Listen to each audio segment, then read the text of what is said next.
সারা দেশে বলির পাঠা হতে যাচ্ছেন বিসিএস অ্যাডমিন ক্যাডারের কিছু নির্বাহী ম্যাজিস্ট্রেট। গত সোমবার নরসিংদীর নির্বাহী ম্যাজিস্ট্রেট সাইফুল ইসলাম গ্রেফতার হওয়ার পর এমন শঙ্কাই করছেন তারা। বৈষম্য বিরোধী ছাত্র আন্দোলনে 18 জুলাই 2024 সালে নরসিংদীতে পুলিশের গুলিতে শহীদ হন নবম শ্রেণীর শিক্ষার্থী তাহমিদ ভুঁইয়া।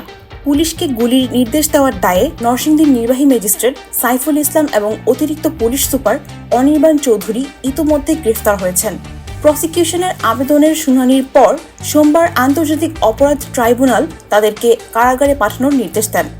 এই ঘটনার পর গুলির নির্দেশদাতা সিনিয়র অফিসারদের নীরবতা দেখে নরসিংদী জেলা প্রশাসনে কর্মরত নির্বাহী ম্যাজিস্ট্রেটদের চাপা ক্ষোভ বিরাজ করছে।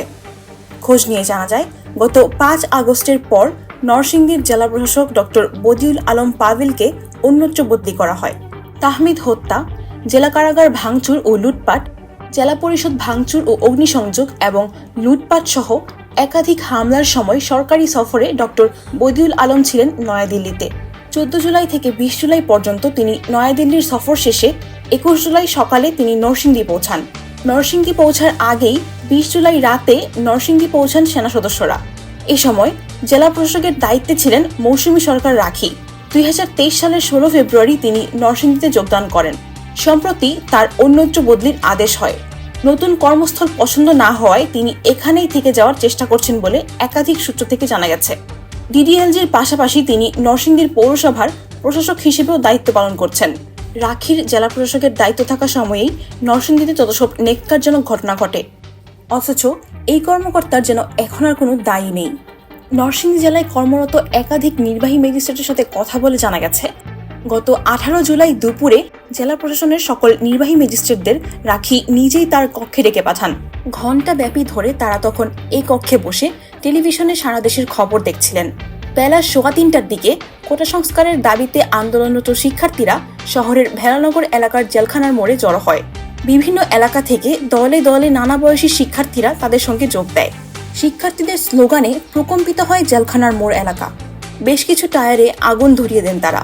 এ সময় আন্দোলনকারীদের সঙ্গে পুলিশের পাল্টাপাল্টি ধাওয়া চলে ইটপাটকেল নিক্ষেপ ও গোলাগুলি। তখন রাবার বুলেটের আঘাতে ঘটনাস্থলেই মারা যায় নবম শ্রেণী পড়ুয়া তাহমিদ ভুঁইয়া তামিম। তার লাশ স্ট্রেচারে রেখে স্লোগান দিচ্ছিলেন আন্দোলনকারীরা। সে সময় আবার গুলি চালায় পুলিশ। সেই গুলি তাহমিদের লাশেও লাগে।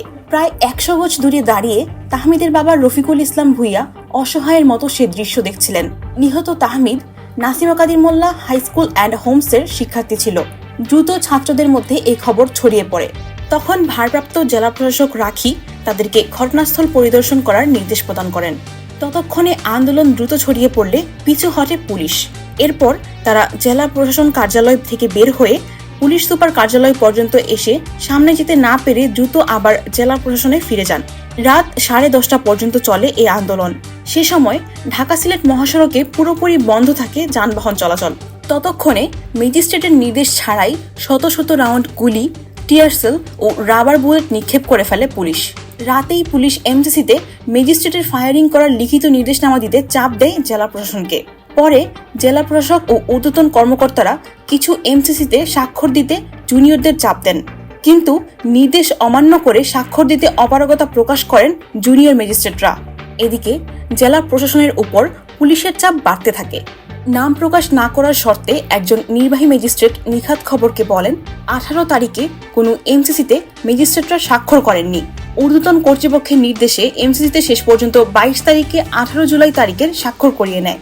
তিনি আরও বলেন, যদি এ বিষয়ে দোষ ত্রুটি হয় তাহলে সিনিয়র অফিসারদের হবে। আমরা কেন গণহত্যা মামলার আসামি হব? আমরা কেন জেল খাটব? আমাদের পরিবার কেন রাস্তায় ঘুরবে? নরসিংদীতে কর্মরত আরেকজন নির্বাহী ম্যাজিস্ট্রেট ক্ষোভ প্রকাশ করে বলেন, আমি দায়িত্ব নিয়ে বলতে পারি, জেলখানা মোড়ে যখন গোলাগুলি হয় সেখানে তখন কোনো ম্যাজিস্ট্রেট ছিল না। ঘটনা শুনে নির্দেশ পাওয়ার পর আমরা যেতে চাইলেও আন্দোলনের তীব্রতার কারণে আমরা সেখানে পৌঁছাতে পারিনি। পরে প্রেশার ক্রিয়েট করে সিনিয়ররা আমাদের কার স্বাক্ষর কোথায় নিয়েছে তা বলতে পারবো না। তবে চাপ থাকা সত্ত্বেও আমি আদেশনামায় কোনো স্বাক্ষর দেইনি। এমনকি বেশি চাপ দিলে চাকরি ছেড়ে দেওয়ার হুমকি পর্যন্ত দেই। পরে অবশ্য আমাকে আর চাপ দেয়নি।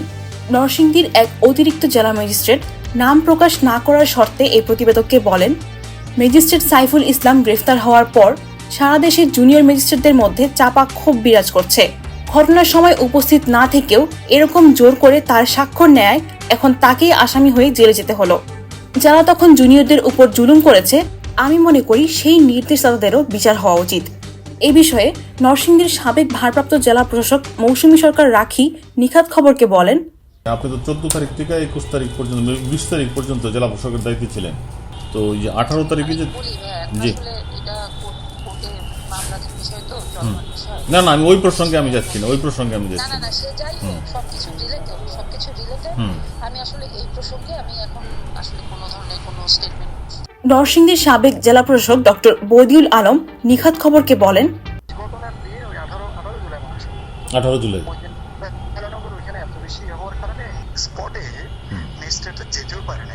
এদিকে সচিবালয়ে কর্মরত একজন উপসচিব নাম প্রকাশ না করার শর্তে জানান, একজন ম্যাজিস্ট্রেট ঘটনাস্থলে উপস্থিত থাকলে পরিস্থিতি নিয়ন্ত্রণের বাইরে চলে গেলে তারা নিজের জানমাল রক্ষার্থে আইন শৃঙ্খলা বাহিনীকে পরিস্থিতি নিয়ন্ত্রণের জন্য ফায়ারিং এর নির্দেশ দিতে পারেন।